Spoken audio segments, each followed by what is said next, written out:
ಸುಮ್ಮನೆ ಒಂದು ಸಲ ಹಿಂತಿರುಗಿ ನೋಡಿದಾಗ ಅನಿರುದ್ಧ ಹೊರಗೆ ಏನು ಅನ್ಸುತ್ತೆ ಸರ್? ಸಕ್ಸಸ್ಸು, ಫೇಲ್ಯೂರು, ಎಲ್ಲೋ ಒಂದ್ ಕಡೆ ನಿಮ್ಮನ್ನ ಲೋವರ್ ಬಾಯ್ ಅಥವಾ ಸಾಫ್ಟ್ ಕಾರ್ನರ್ಗೆ ಸೀಮಿತ ಮಾಡ್ಬಿಟ್ರ ಅಂತ. ಸಿನಿಮಾದಲ್ಲಿ ನನಗೆ ಅದು ಆ ಥರದ್ದು ಅವಕಾಶ ಸಿಗ್ಲಿಲ್ಲ. ಒಳ್ಳೆ ಪ್ರತಿಭಾವಂತರು, ಯಾಕೆ ಅವ್ರನ್ನ ಚೆನ್ನಾಗಿ ಬೆಳೆಸ್ಕೊಳ್ಳಿಲ್ಲ ಅಂತ. ನಾನು ಶಾರುಖ್ ಖಾನ್ ಆಗೋವರೆಗೂ ನಾನು ಯಶಸ್ವಿ ಕಲಾವಿದ ಅಲ್ವಾ, ಒಬ್ಬ ಸಾಮಾನ್ಯ ವ್ಯಕ್ತಿ. ನಾನು ನಂತರ ಎಷ್ಟೋ ಜನ ಇರ್ತಾರೆ. ಚಾರ್ಲಿ ಚಾಪ್ಲಿನ್ ಮಹಾನ್ ಕಲಾವಿದರು. ಹೌದು, ಇವತ್ತಿನ ಕಾಲದಲ್ಲಿ ಎಲ್ರಿಗೂ ಗೊತ್ತಿದೆಯಾ ಯಶಸ್ಸು ಅಂದ್ರೆ ಏನು? ನಾನು ಈ ಭೂಮಿ ಮೇಲೇನೆ ದೊಡ್ಡ ಸೂಪರ್ ಸ್ಟಾರ್ ಆದ್ರೆ ಇಡೀ ಬ್ರಹ್ಮಾಂಡದಲ್ಲಿ ಭೂಮಿ ಎಷ್ಟಿದೆ? ಧೂಳಿನ ಕಣ. ಸರ್ ಈಗ ನೆಕ್ಸ್ಟ್ ಇಯರ್ ಬಂದ್ರೆ ನಿಮ್ದು 25 ವರ್ಷ ಅಂದ್ರೆ ಜರ್ನಿ. ಅಂದ್ರೆ ಸಿನಿಮಾ ಓಕೆ, ಸಿನಿಮಾಗ್ ಬಂದು ಮೇಕಪ್ ಹಾಕೊಂಡಿದ್ದು ನಾನು 2025 ನವೆಂಬರ್ 15th. ಅಂದ್ರೆ 2000 ನವೆಂಬರ್ 15ಗೆ ನಾನು ಮೇಕಪ್ ಹಾಕೊಂಡಿದ್ದು ಸಿನಿಮಾಗೋಸ್ಕರ. 25 ವರ್ಷ ಆಗೋಯ್ತು. 25 ವರ್ಷ ಆಗೋಯ್ತು. ಆದ್ರೆ ರಂಗಭೂಮಿ ಅದೆಲ್ಲ ನೋಡಿದ್ರೆ ಅದು ಸಿನಿಮಾ ವಿಚಾರ. ಅದಕ್ಕೆ ಮುಂಚೆ ನಾನು ಟೆಲಿಫಿಲ್ಮ್ ಕೂಡ ಮಾಡಿದ್ದೆ. ಟೆಲಿಫಿಲ್ಮ್ ಅಲ್ಲಿ ನ್ಯಾಷನಲ್ ಫಿಲ್ಮ್ NFDC ಅವ್ರದ್ದು, NFDC ಅವ್ರದ್ದು ಒಂದು ಟೆಲಿಫಿಲ್ಮ್ ಅಲ್ಲಿ, ಅದರಲ್ಲೂ ಕೂಡ ಹೀರೋ ಪಾತ್ರನೇ ಮಾಡಿದ್ದೆ ನಾನು.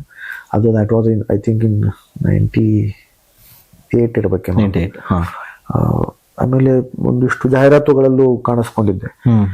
ಹಾಗಾಗಿ ಆಮೇಲೆ ಒಂದಿಷ್ಟು ಸೀರಿಯಲ್ಗಳಲ್ಲೂ ಇದ್ದೆ ನಾನು. ಬಟ್ ಚಿಕ್ಕ ಸಣ್ಣ ಪುಟ್ಟ ಪಾತ್ರಗಳಲ್ಲಿ. ನನ್ನ ತಂಗಿಗೆ ಅವಾಗ ಮೇನ್ ರೋಲ್ಗಳು ಸಿಗ್ತಾ ಇದ್ವು. ನಂದಿನ್ನೂ ಅದು ಮುಂಚೆ 3 ತಿಂಗಳು ಬಂದಿದ್ರಲ್ಲ, ಹಂಗಾಗಿ ಆಕೆ ತುಂಬಾ ಪ್ರತಿಭಾವಂತೆ ಕೂಡ. ಆಕೆಗೆ ಸಿಕ್ತು, ಆಕೆಗೆ ಬೇಗ ಸಿಕ್ತು ಆಕೆಗೆ. ಆಮೇಲೆ ಒಳ್ಳೆ ಹೆಸರು ಕೂಡ ಮಾಡಿದ್ರು ಆಕೆ. ಆಕ್ಚುಲಿ ಟೆಲಿವಿಷನ್ ಅಲ್ಲಿ ಆಕೆ ಸೂಪರ್ ಸ್ಟಾರೇ ಇದ್ರು. ಹೌದೌದು. ಹಾಗಾಗಿ ಸರ್ ಇಷ್ಟು ವರ್ಷಗಳ ಜರ್ನಿನ ಸುಮ್ಮನೆ ಒಂದು ಸಲ ಹಿಂತಿರುಗಿ ನೋಡಿದಾಗ ಅನಿರುದ್ಧ ಹೊರಗೆ ಏನ್ ಅನ್ಸುತ್ತೆ ಸರ್? ಆ ಬೆಳವಣಿಗೆ, ಸಕ್ಸಸ್ಸು, ಫೇಲ್ಯೂರು ಇವೆಲ್ಲ ನೋಡಿದಾಗ. ಈ ಸಮಾಜ ಸೇವೆ ಹೇಳಿದ್ರಲ್ಲ ಸರ್. ಹೌದು sir. I am just thanking the all mighty. I am just expressing my gratitude towards the mother nature. ನಾನು ನಮ್ಮ ಅಂದ್ರೆ ಪ್ರಕೃತಿ ಮಾತೆಗೆ ನಾನು ಧನ್ಯವಾದಗಳನ್ನ ಹೇಳ್ತಾ ಇದ್ದೀನಿ. ಯಾಕಂದ್ರೆ ನನಗೆ ಇಷ್ಟು ಜನಗಳ ಒಂದು ಪ್ರೀತಿ ಕೊಟ್ಟಿತ್ತು. ನಾನು ಹೇಳದ್ನಲ್ಲ ಸರ್, ನಾನು ಮಧ್ಯಮ ವರ್ಗದಿಂದ ಬಂದಿರತಕ್ಕಂಥ ಒಬ್ಬ ವ್ಯಕ್ತಿ. ನನ್ನ ಭಾಷೆ ಕೂಡ ಅಂದ್ರೆ ಧಾರವಾಡದ ಶೈಲಿಯ ಕನ್ನಡ ಭಾಷೆ. ಆ ತರದ ಒಂದು ಶೈಲಿಯಲ್ಲಿ ಮಾತಾಡ್ತಾ ಇರೋ ವ್ಯಕ್ತಿಗೆ ನಾನೇನು 6 ಅಡಿ ವ್ಯಕ್ತಿ ಅಲ್ಲ, ಅಥವಾ 6 ಪ್ಯಾಕ್ ವ್ಯಕ್ತಿ ಅಲ್ಲ, ಅಥವಾ ನನ್ನ ಧ್ವನಿ ಅಮಿತಾಬ್ ಬಚ್ಚನ್ ತರ ಅಲ್ಲ. ಆದ್ರೂ ಕೂಡ ನನಗೆ ಇಷ್ಟು ಪಾತ್ರಗಳು ಸಿಗ್ತಾ ಹೋದು, ಇಷ್ಟು ಜನರ ಪ್ರೀತಿ ಸಿಗ್ತಾ ಹೋಯ್ತು. ಇದು ನನ್ನ ಅದೃಷ್ಟ. ಅದಕ್ಕೆ ನಾನು ತಲೆಬಾಗಿ ನಮ್ಮ ಪ್ರೇಕ್ಷಕ ವರ್ಗಕ್ಕೆ, ವೀಕ್ಷಕರಿಗೆ ನಾನು ಧನ್ಯವಾದಗಳನ್ನ ಹೇಳ್ತೀನಿ. ಅದು ಹೇಗೆ ಹೇಳಿ, ಅದನ್ನ ಹೇಗೆ ವಾಪಸ್ ಕೊಡ್ಲಿ ನಾನು? ಅದು ಒಂದು ಮನೋರಂಜನೆ ಮುಖಾಂತರನೇ ಕೊಡ್ಬೇಕು. ಅದು ಯಾವುದೇ ಒಂದು ಮಾಧ್ಯಮದ ಮುಖಾಂತರ ಆಗಿರಬಹುದು, ನಿರ್ದೇಶನ ಆಗಿರ್ಬಹುದು, ಬರವಣಿಗೆ ಆಗಿರಬಹುದು, ಅಥವಾ ನನ್ನ ಅಭಿನಯದ ಮುಖಾಂತರ, ಗಾಯನದ ಮುಖಾಂತರ ಆಗಿರಬಹುದು, ಅಥವಾ ಅವ್ರಿಗೋಸ್ಕರ ಏನಾದ್ರು ಮಾಡ್ಬೇಕು ಅಂತಂದ್ರೆ ಈ ಏನ್ ಕೆಲಸ ಮಾಡ್ತಾ ಇದ್ದೀನಿ ನಾನು, ಸಮಾಜಮುಖಿ ಕೆಲಸ ನಿರಂತರವಾಗಿರ್ಲೇಬೇಕು. ಅದು ನಾನು ಏನೋ ವಾಪಸ್ ಕೊಡಬೇಕು ಅನ್ನೋ ದೃಷ್ಟಿಯಲ್ಲಿ ಮಾಡ್ತಾ ಇದ್ದೀನಿ. ನಿಮ್ಮನ್ನ ಬಹುತೇಕರು ಅಂದ್ರೆ ನಾವು ಸೇರಿದಂತೆ ಒಬ್ಬ ಲವರ್ ಬಾಯ್ ಆಗಿ ತುಂಬಾ ಸಾಫ್ಟ್ ಕಾರ್ನರ್ ಹೀರೋ ಆಗಿನೇ ನೋಡ್ಬಿಟ್ವಿ. ಎಲ್ಲೋ ಒಂದ್ ಕಡೆ ನಿಮ್ಮನ್ನ ಲವರ್ ಬಾಯ್ ಅಥವಾ ಸಾಫ್ಟ್ ಕಾರ್ನರ್ಗೆ ಸೀಮಿತ ಮಾಡ್ಬಿಟ್ರ ಅಂತ. ಅದು ಹಾಗೆ ಸಿನಿಮಾದಲ್ಲಿ ಇದ್ದಿದ್ರಿಂದಾನೇ ನನಗೆ, ಅಂದ್ರೆ ರಂಗಭೂಮಿಲಿ ಆತರ ಇರಲಿಲ್ಲ. ರಂಗಭೂಮಿಲಿ ನಾನು ಆಗ್ಲೇ ಹಾಗೆ ವಿಲನ್ನು ಮಾಡಿದ್ದೆ ನಾನು. ಸಿನಿಮಾದಲ್ಲಿ ನನಗೆ ಅದು ಆ ತರದ್ದು ಅವಕಾಶ ಸಿಗ್ಲಿಲ್ಲ. ಎಲ್ಲೋ ಒಂದ್ ಕಡೆ ಝಲಕ್ ತರ ಬಂದು ಹೋಗ್ತಾ ಇತ್ತು ವಿನಃ, ಯಾವ್ದೋ ಒಂದು ಫ್ಲಾಶ್ ಬ್ಯಾಕ್ ಅಲ್ಲಿ ಯಾವ್ದೋ ಒಂದು ವಿಲನ್ ಇಶ್ಯೂ ಏನೋ ಒಂದು ಬಂತು ಅಂತಂದ್ರೆ ಒಂದು ಝಲಕ್ ತರ ಬರ್ತಾ ಇತ್ತು ವಿನಃ ಒಂದು ಸಂಪೂರ್ಣ ಒಂದು ಪಾತ್ರ ಆ ತರದ್ದು ನನಗೆ ಯಾವತ್ತೂ ಸಿಕ್ಕಿಲ್ಲ ಇದುವರೆಗೂ. ಅದಕ್ಕೆ ನನಗೆ ನಾನು ಜೊತೆಯಲ್ಲಿ ಏನ್ ಮಾಡಿದೆ, ಅದಕ್ಕೆ ಸುಮಾರು ಕಾರಣಗಳಲ್ಲಿ ಒಂದು ಮೂಲ ಕಾರಣ ಕೂಡ ಅದರಲ್ಲಿ ಹೀರೋನೇ ವಿಲನ್ ಆಗ್ತಾನೆ ಅನ್ನೋದನ್ನ. ಹಾಗಾಗಿ ಅದು ನನಗೆ ತುಂಬಾ ಅದು ಒಂದು ಚಾಲೆಂಜ್ ಕೂಡ ಇತ್ತು, ಜೊತೆಗೆ ನನಗೆ ಆ ಒಂದು ಆಯಾಮ ಕೂಡ ನಾನು ತೋರಿಸ್ಬೋದು ವೀಕ್ಷಕರಿಗೆ ಅನ್ನೋ ಒಂದು ಛಲ ಇತ್ತು, ಆಸೆ ಇತ್ತು. ನಿಮ್ಮ ಪ್ರತಿಭೆ ಆ ಪ್ರತಿಭೆಯ ಸಾಮರ್ಥ್ಯವನ್ನ ಸರಿಯಾಗಿ ಇಲ್ಲಿ ಬಳಸ್ಕೊಳ್ಳ ಆಗಿಲ್ಲ ಅನ್ನೋ ಒಂದೇನೋ ಫೀಲ್ ಇದೆಯಾ ಅಂತ? ಯಾಕಂದ್ರೆ ನಾವು ನೋಡಿದವರಿಗೆ ಅನಿಸ್ತಾ ಇತ್ತು ಒಳ್ಳೆ ಪ್ರತಿಭಾವಂತರು, ಯಾಕೆ ಇವ್ರನ್ನ ಚೆನ್ನಾಗಿ ಬೆಳೆಸ್ಕೊಳ್ಳಿಲ್ಲ ಅಂತ. ಪರ್ಸನಲ್ ಆಗಿ ನಿಮಗೆ ಅನ್ನಿಸ್ತಾ ಅಂತ?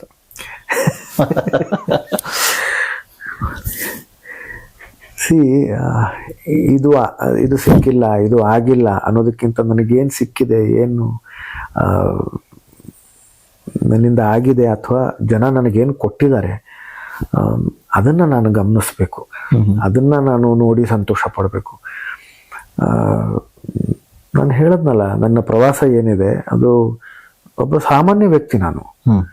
ನಂತರ ಎಷ್ಟೋ ಜನ ಇರ್ತಾರೆ, ಆದ್ರೂ ಕೂಡ ದೇವರು ನನಗೆ ತುಂಬಾ ಕೊಟ್ಟಿದ್ದಾನೆ. ದೇವರು ಆ ಭಗವಂತನ ಸ್ವರೂಪ ಆಗಿರೋ ತಾವುಗಳು ತುಂಬಾ ಪ್ರೀತಿಸಿದಿರಿ ನನ್ನ. ನಾನು ಇದಕ್ಕೆ ತಲೆ ಬಾಗ್ಬೇಕು. ನಾನು ಇದು ಸಿಕ್ಕಿಲ್ಲ ಅದು ಸಿಕ್ಕಿಲ್ಲ ಅನ್ನೋದ್ರಲ್ಲಿ ಅರ್ಥ ಇಲ್ಲ. ಎಲ್ಲ ಒಂದ್ ಕಡೆಗೆ ಅನಿರುದ್ಧ ಅವ್ರನ್ನ ಬಳಸ್ಕೊಳ್ಳಿಲ್ಲ ಸರಿಯಾಗಿ ಅನ್ನೋ ಮಾತು.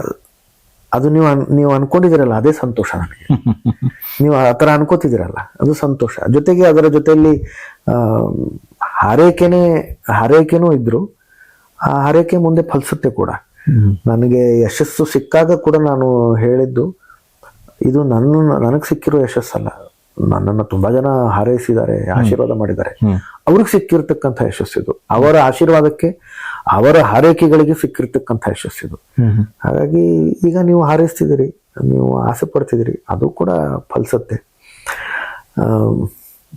ಜೊತೆಗೆ ಇನ್ನೊಂದು ಹೇಳ್ತೀನಿ ಸರ್, ಈಗ ಅಕ್ಷಯ್ ಖನ್ನಾ ಅವ್ರದ್ದು ಇಂಟರ್ವ್ಯೂ ನೋಡ್ತಾ ಇದ್ದೆ ನಾನು. ತುಂಬಾ ಹಿಂದೆ ನೋಡಿದ್ದೆ, ಅದು ತಿರ್ಗಾ ಪಾಪಪ್ ಆಗ್ತಾ ಇದೆ, ಎಲ್ಲ ಕಡೆ ಪಾಪಪ್ ಆಗ್ತಾ ಇದೆ. ಅವ್ರು ಅದನ್ನ ತುಂಬಾ ಚೆನ್ನಾಗಿ ಹೇಳಿದ್ದಾರೆ. ನಾನು ಶಾರುಖ್ ಖಾನ್ ಆಗೋವರೆಗೂ ನಾನು ಯಶಸ್ವಿ ಕಲಾವಿದ ಅಲ್ವಾ ಅಂತ. ಈಗ ಯಾರೋ ಒಬ್ಬ ಬಿಸ್ನೆಸ್ ಮನ್, ಒಬ್ಬ 500 ಕೋಟಿ ಬಿಸ್ನೆಸ್ ಇದೆ, ಬಟ್ ಅವನು ರತನ್ ಟಾಟಾ ಆಗೋವರೆಗೂ ಅಥವಾ ಧೀರುಭಾಯಿ ಅಂಬಾನಿ ಆಗೋವರೆಗೂ ಅವನು ಯಶಸ್ವಿ ಬಿಸ್ನೆಸ್ ಮನ್ ಅಲ್ವಾ? ಇದು ಏನು, ಯಾವ ರೀತಿ ನೀವು ಪರಿಗಣಿಸ್ತೀರಿ ಇದನ್ನ? ಹಾಗೇನೆ ಕರೆಕ್ಟ್. ಎಲ್ಲದನ್ನ ಎಲ್ಲ ಅಳೆಯಕ್ಕೆ ಹೋಗ್ಬಾರ್ದು ಅಲ್ವಾ? ನನಗೇನ್ ಸಿಕ್ಕಿದೆಯೋ, ಈಗ ನಾನು ಹೇಳದ್ನಲ್ಲ, ನಾನು ಒಬ್ಬ ಸಾಮಾನ್ಯ ವ್ಯಕ್ತಿ. Good example. ಕರ್ನಾಟಕದಲ್ಲಿ 7 ಕೋಟಿ ಜನ ಇದ್ದಾರೆ. ಅದರಲ್ಲಿ ಸುಮಾರು ಜನಕ್ಕೆ ಚಿತ್ರರಂಗಕ್ಕೆ ಬರಬೇಕು, ಒಂದು 4 ಜನಕ್ಕೆ ನಾನು ಕಾಣಿಸ್ಕೋಬೇಕು, 4 ಜನ ನನ್ನನ್ನು ಮೆಚ್ಚಬೇಕು ಅನ್ನೋ ಆಸೆ ಇರುತ್ತೆ. ಅಂಥದ್ರಲ್ಲಿ ನನಗೆ ಸಿಕ್ಕಿದೆ ಅಲ್ಲ, ನನಗೊಂದು ವೇದಿಕೆ ಸಿಕ್ಕಿದೆ, ಒಂದಿಷ್ಟು ಜನ ನನ್ನನ್ನು ಗುರುತಿಸ್ತಾರೆ, ಇಷ್ಟಪಡ್ತಾರೆ. ಇದಕ್ಕಿಂತ ಇನ್ನೇನು ಬೇಕಿದೆ? ಇದು ಒಂದು ಕಡೆ ಆಯ್ತು. ಇನ್ನೊಂದು ಕಡೆ ಚಾರ್ಲಿ ಚಾಪ್ಲಿನ್ ಮಹಾನ್ ಕಲಾವಿದರು. ಹೌದು. ಅವ್ರ ಹೆಸರು ಎಲ್ರಿಗೂ ಇವತ್ತಿನ ಕಾಲದಲ್ಲಿ ಎಲ್ರಿಗೂ ಗೊತ್ತಿದೆಯಾ? ಗೊತ್ತಿಲ್ಲ. ನಮ್ಮ ಮನೆಯಲ್ಲಿ ನಮ್ಮ ಜೊತೆ ಕೆಲಸ ಮಾಡೋರು, ನಮ್ಮ ಹುಡುಗರಿಗೆ ಅವ್ರು ಯಾರು ಅನ್ನೋದು ಗೊತ್ತಿಲ್ಲ. ಇರತ್ತಾ? ಗೊತ್ತಿಲ್ಲ. ನಿಜ. ಎಲ್ಲೋ ಒಂದ್ ಕಡೆ ಯಾವ್ದೋ ಒಂದು ಹಳ್ಳಿಗೆ ಹೋಗ್ಬಿಟ್ಟು ಕೇಳಿದ್ರು, ಅವರು ನೋಡಿರ್ತಾರೆ, ಎಷ್ಟೋ ಜನ ನೋಡಿರ್ತಾರೆ, ಕೆಲವರು ನೋಡೂ ಇರಲ್ಲ, ಹಿನ್ನೆಲೆನೂ ಗೊತ್ತಿಲ್ಲ, ಅವ್ರ ಹೆಸರು ಗೊತ್ತಿರಲ್ಲ. ಈಗ ಅಮಿತಾಬ್ ಬಚ್ಚನ್ ಅಥವಾ ರಜನಿ ಸರ್ ತಗೊಳ್ಳಿ, ಅಥವಾ ಅಪ್ಪ ಅವ್ರು ತಗೊಳ್ಳಿ, ಯಾರೇ ದೊಡ್ಡ ತಗೊಳ್ಳಿ, ಎಲ್ಲೋ ನಾರ್ವೆನಲ್ಲಿ ಅವ್ರು ಗೊತ್ತಿರ್ತಾರ, ಎಲ್ಲೋ ಸ್ವೀಡನ್ ಅಲ್ಲಿ ಗೊತ್ತಿರ್ತಾರ, ಅವರು ಗೊತ್ತಿಲ್ಲ ನಮ್ಗೆ. ಯಶಸ್ಸು ಅಂದ್ರೆ ಏನು? ಅಥವಾ ನಾನು ಈ ಭೂಮಿ ಮೇಲೆನೆ ದೊಡ್ಡ ಸೂಪರ್ ಸ್ಟಾರ್ ಆದ್ರೆ, ಈ ಭೂಮಿಗೆ ನಾನೇ ಒಬ್ಬನೇ ದೊಡ್ಡ ಸೂಪರ್ ಸ್ಟಾರ್, ಏಕೈಕ ಸೂಪರ್ ಸ್ಟಾರ್ ಆದ್ರು, ಇಡೀ ಬ್ರಹ್ಮಾಂಡದಲ್ಲಿ ಭೂಮಿ ಎಷ್ಟಿದೆ? ಧೂಳಿನ ಕಣ. ಹೌದು. ಅಲ್ಲಿಗೆ ಏನು ಅಲ್ಲ. ಅಲ್ಲಿಗೆ ನನ್ನ ಯೋಚನಾ ಶಕ್ತಿ ಇದ್ರೆ ಬರೀ ಭೂಮಿಗೆ ಮಾತ್ರ ನಾನು ಸೂಪರ್ ಸ್ಟಾರು, ನಾನು ಬ್ರಹ್ಮಾಂಡಕ್ಕೆ ಸೂಪರ್ ಆಗ್ಬೇಕು, ಎಲ್ರಿಗೂ ಗೊತ್ತಾಗಬೇಕಲ್ಲ ನಾನು. ಅಲ್ಲಿಗೆ ಮಿತಿನೇ ಇಲ್ಲ. ಕರೆಕ್ಟ್. ನನಗ್ ಸಿಕ್ಕಿರ್ತಕ್ಕಂಥ ಯಶಸ್ಸು ಏನಿದೆ ಅದು ಅಪಾರ ಇದೆ. ಕರೆಕ್ಟ್. ಅದಕ್ಕೂ ನಾನು ಹಾಗಂತಂದ್ಬಿಟ್ಟು ನಾನು ಸುಮ್ಮನೆ ಕಾಲ್ ಮೇಲೆ ಕಾಲ್ ಹಾಕೊಂಡು ಸುಮ್ಮನೆ ಕೂತರು ಅದು ಪ್ರಯೋಜನ ಇಲ್ಲ. ಕರೆಕ್ಟ್. ನಾನು ಪ್ರತಿನಿತ್ಯ ನನಗ್ ಸಿಕ್ಕಿರ್ತಕ್ಕಂಥ ಕೆಲಸ ಏನಿದೆಯೋ ಅದನ್ನ ನಾನು ಅಚ್ಚುಕಟ್ಟಾಗಿ ಶ್ರದ್ಧೆಯಿಂದ ಮಾಡ್ತೀನಿ. ಅದರಲ್ಲಿ ನನಗೆ ಸಂತೋಷ ಕೂಡ ಸಿಗುತ್ತೆ, ಅದರಲ್ಲಿ ಆನಂದ, ಪರಮಾನಂದ ಸಿಗುತ್ತೆ. ಅಂದ್ರೆ ಭಗವಂತನೇ ನನಗೆ ಸಿಗ್ತಾ ಹೋಗ್ತಾನೆ ಪ್ರತಿಯೊಂದು ಕೆಲಸದಲ್ಲೂ. ಜೊತೆಗೆ ಮುಂದೆ ಕೂಡ ಏನು ಮಾಡಬೇಕು ಅನ್ನೋ ದೃಷ್ಟಿಯಲ್ಲಿ ನಾನು ಶ್ರಮ ವಹಿಸ್ತಾನೆ ಇರ್ತೀನಿ. ನಾನೀಗ ಸುಮಾರು ಒಂದು 4 ವರ್ಷ ಸತತವಾಗಿ, ಆದ್ರೆ ಅದಕ್ಕೂ ಮುಂಚೆ ನಾನು ಒಂದು ಕಥೆ ಬರೆದಿಟ್ಟಿದ್ದೆ. ಅದನ್ನ ನಾನು ಕಾದಂಬರಿ ಸ್ವರೂಪದಲ್ಲಿ ಈಗ ಬರಿತಾ ಇದ್ದೀನಿ. ಈಗ ನೀವು ಹೇಳಿದ್ರಲ್ಲ ನನ್ನ ಲೇಖನಗಳು, 2 ತಿಂಗಳ ಹಿಂದೆ ಸಾಲುಗಳ ನಡುವೆ ಅನ್ನೋ ಒಂದು ಪುಸ್ತಕ ಬಿಡುಗಡೆ ಆಯ್ತು. ಈಗ ಅದರ ಇಂಗ್ಲಿಷ್ ವರ್ಜನ್ ಬರ್ತಾ ಇದೆ. ಬಹುಶಃ ಜನವರಿ ತಿಂಗಳಲ್ಲಿ ಅದರದ್ದು ಇಂಗ್ಲಿಷ್ ವರ್ಜನ್ ಬರುತ್ತೆ. ಕಾದಂಬರಿ ಈಗ ನಾನು 1 ನಿಮಿಷನೂ ಸುಮ್ಮನೆ ಕೂತಿರಲ್ಲ. ನನ್ನ ಮನೇಲಿದ್ದಾಗಲೂ ನಾನು ಬರಿತಾನೆ ಇರ್ತೇನೆ. ಬರೋಕ್ ಮುಂಚೆನೂ ನಾನು ಬರಿತಾನೆ ಇದ್ದೆ. ಅದು ಎಷ್ಟೋ ವರ್ಜನ್ಸ್ ಬರ್ದಿದ್ದೀನಿ.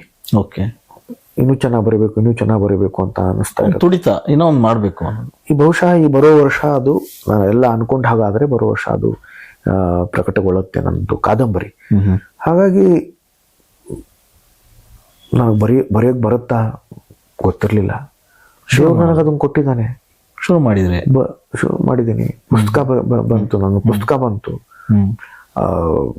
ಈಗ ಇನ್ನೊಂದು ಇಂಗ್ಲಿಷ್ ವರ್ಜನ್ ಬರುತ್ತೆ, ನಂತರ ಕಾದಂಬರಿ ಬರುತ್ತೆ.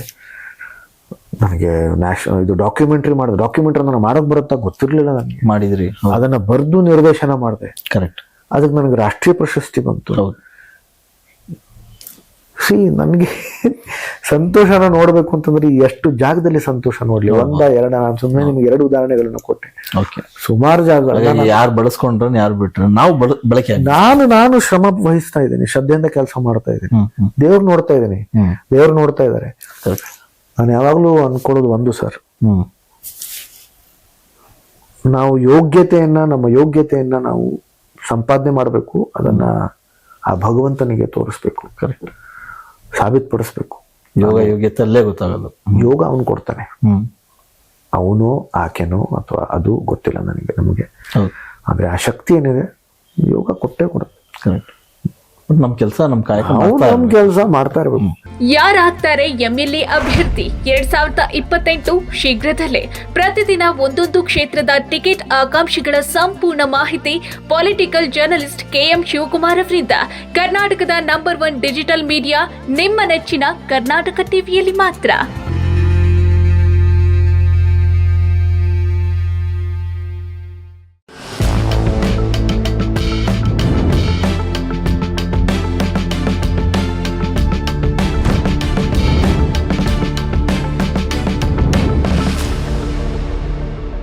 ತುಂಬ ಖುಷಿ ಆಗ್ತಾ ಇದೆ. ಯಾಕೆಂದರೆ ಇವತ್ತು ಎಷ್ಟೋ ಜನ ಮಹಿಳೆಯರು ಹೇಳ್ತಾ ಇದ್ರು, ನನಗೆ PCOD ಪ್ರಾಬ್ಲಮ್ ಇತ್ತು ಸರ್, ಥೈರಾಯ್ಡ್ ಪ್ರಾಬ್ಲಮ್ ಇತ್ತು ಸರ್, ಆರಾಮಾಗಿ ನಾನು ಸಣ್ಣ ಆದೆ ಸರ್, ತುಂಬ ಥ್ಯಾಂಕ್ ಯು ಅಂತ ಎಷ್ಟೋ ಜನ ಹೇಳ್ತಾ ಇದ್ರು. ನಿಮಗೆ PCOD ಪ್ರಾಬ್ಲಮ್ ಇರಲಿ, ಥೈರಾಯ್ಡ್ ಪ್ರಾಬ್ಲಮ್ ಇರಲಿ, 100% ನೀವು ಸಣ್ಣ ಆಗಬೇಕು, ಆರೋಗ್ಯದಲ್ಲೂ ಸಮೇತ ತುಂಬ ಚೇತರಿಕೆ ಆಗಬೇಕು ಅಂದರೆ ಪ್ರತಿದಿನ ನಮ್ಮ ಜೀನಿ ಸ್ಲಿಮ್ನ ಯೂಸ್ ಮಾಡಿ. ಯಾಕೆಂದರೆ ಜೀನಿ ಸ್ಲಿಮ್ಮು ಒಂದು ಉತ್ತಮ ಆಹಾರ.